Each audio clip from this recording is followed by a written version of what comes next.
Ma'am, বেঙ্গি না আজকেও পুতুলটা নিয়ে এসেছে। কি বললি? বেঙ্গি আবার আজকে পুতুলটা নিয়ে এসেছে?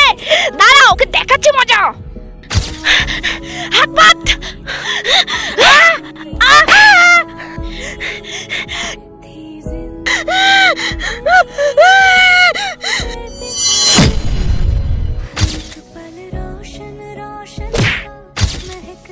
কি রে, কি বললাম তোকে?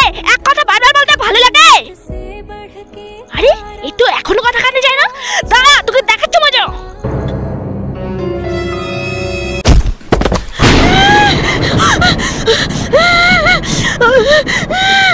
কি রে বেঙ্গি, তুই সামান্য একটা পুতুলের জন্য এত কান্না করছিস কেন? এই পুতুলটা আমার মা আমার জন্মদিনে আমাকে গিফট করেছিল, কিন্তু জন্মদিনের ঠিক 2 দিন পরেই মা